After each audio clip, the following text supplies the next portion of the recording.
Hello everyone, I hope you all are good. In the previous class of History, Chapter 4 about the first cities, Class 6th, we have learned about civilization. Today, we are going to learn about main features of the Harappa civilization. The Harappa civilization was characterized by certain common features which set it apart from all the other cultures of that time. Town planning. The Harappa's culture is distinguished by its system of town planning. The general layout of Harappa cities like Harappa and Mohenjo-daro, Kalibagan, Rakhigiri is similar. To the west of each was the citadel, fortified by crenellated walls. The citadel was usually based on a mound or at an elevated position. It was possibly occupied by the members of the ruling class. The older part, called the lower town, was at a lower height but much bigger in area. It had small buildings and houses of the common people. The granary. At Harappa, 2 rows of 6 granaries each, known as the Great Granary, used to store surplus food grains, were discovered. A similar structure was found in Mohenjo-daro. All the granaries were built close to the river bank so that grains could be easily transported with the help of boats. Circular brick platforms found near the granaries were used to thresh the stored grains. Many small houses found near the granaries may have been the dwelling places of workers and farmers. The Great Bath. A large oblong structure was excavated and archaeologists called it as Great Bath. It was a masterpiece of engineering skills.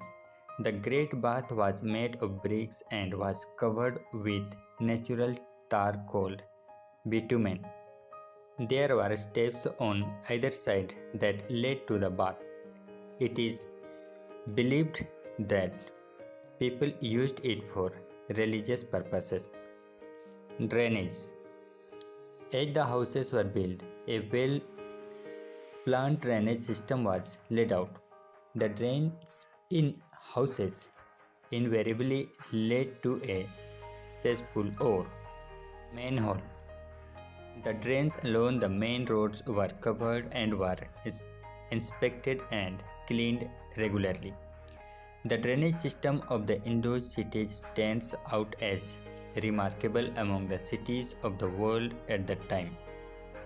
Life of people.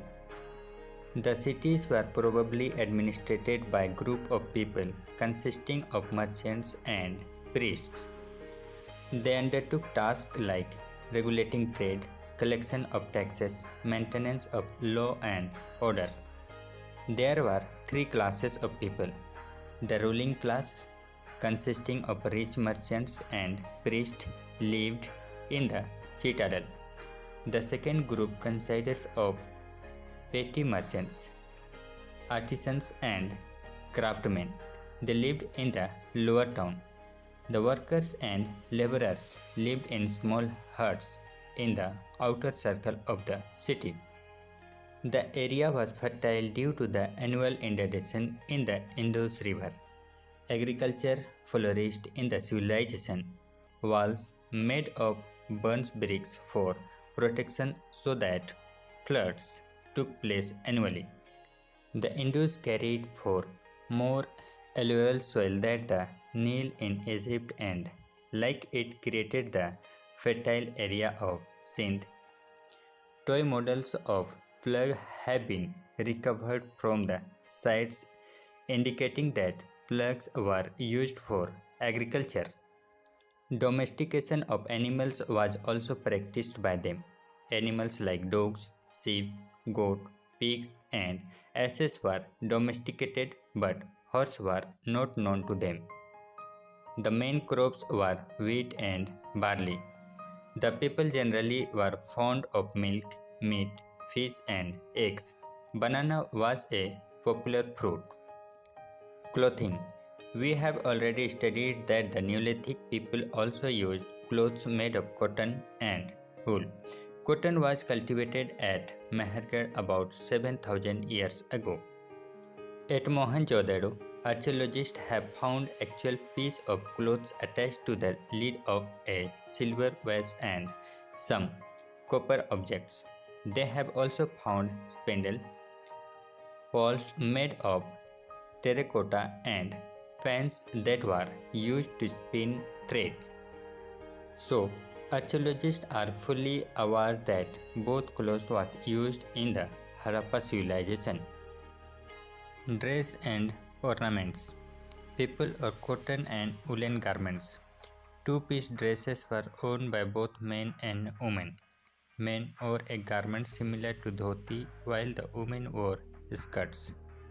Men wore ornaments like fillets, necklaces, finger rings and armlets while women were fond of earrings, bangles, bracelets, necklaces, girdles, anklets and a headdress.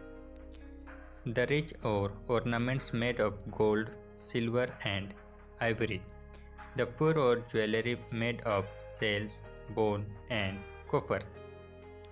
Art and craft. Ancient people belonging to Harappa civilization used copper, bronze and improvised stone tools. As bronze, a mixture of tin and copper was hardened. They used it in agriculture practice like digging, plugging and leveling of the land. They melted this metal and made several toys and statues. Different kind of implements and utensils used in various professions were also made by these people. Other crafts were bricks laying, masonry, carpentry and boat making. Many toys like marbles, clay carts, whistler, rattles and animals with movable limbs have also been found, which reveals that the children probably used this in their daily life. About 400 to 600 distinct Hindu symbols have been found, which shows that they had a pictographic script. The writings were mainly on small tablets or ceramic posts and the writing was formed from right to left. Seals. Large number of seals have also been found. Seals were flat and rectangular in shape and made of terracotta. Seals have animal figures on them. The seals are the source of information of Indus Valley civilization. They inform us about artistic skills, trade contracts, dress, ornaments, religious beliefs, and the script of Harappa people. Trade and contacts.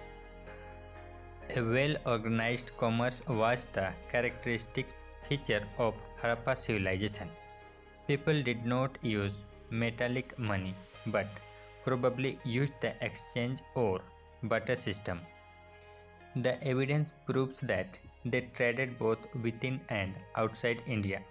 They traded with countries like Mesopotamia, Persia, and Afghanistan.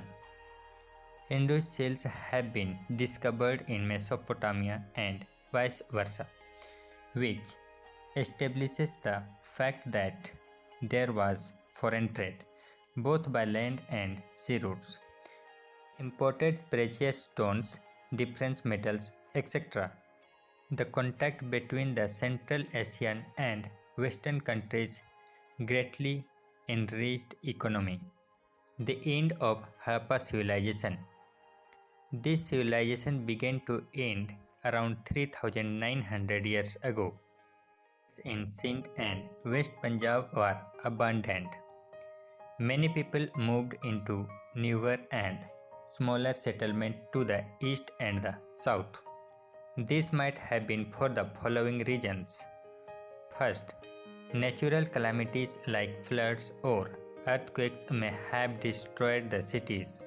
Second, Increase in population, deforestation, or decline in agriculture may have created economic problems leading to gradual decay of the Harappa civilization. Third, ecological changes led to the decline of agriculture. Shifts in the monsoon pattern and changes in temperature made the area more arid, forcing the people to move to other areas. Archaeological evidence proves that the Harappa people left their homes and moved south towards the Deccan. Thank you.